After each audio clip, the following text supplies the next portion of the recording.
Mayong adlaw sa tanan. So karon magluto ko og pasta. So nagkuan ako, nag-init ako og tubig. Nag-init ako og tubig. Gihulat ra nako na siya nga mabukal para maroon akong pasta. Kuan akong lutoon de karon guys, mushroom pasta. So samtang naghulat sa tong tubig nga mabukal sa tong pasta, mag-slice sa diri sa mga ingredients. Karon nabukal na itong ininit sa itong ilo na ito ang pasta.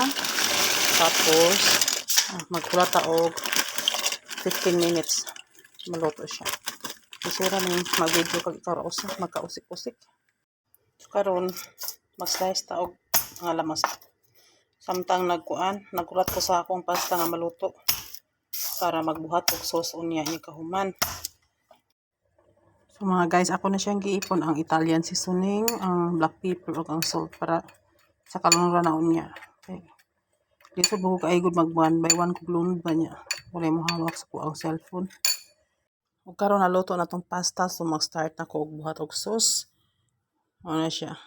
So magbuhat ta og sauce. Akong iunang lunod kay nagamit ako og nagamit ko og olive oil kay wala man ko'y butter. Mas lamig gid unta siya og butter. So 1/4 cup lang ni siya nga olive oil. Nito na ko kadali. Tapos 1/4 na flour. Mix ni siya. Mix.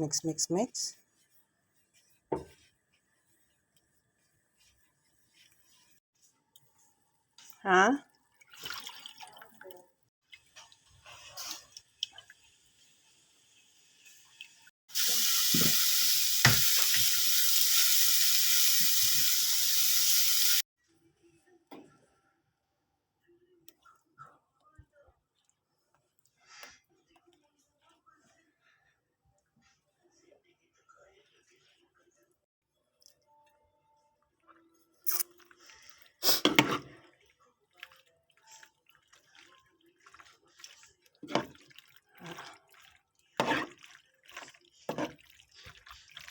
Ano siya ang pasta, mushroom pasta.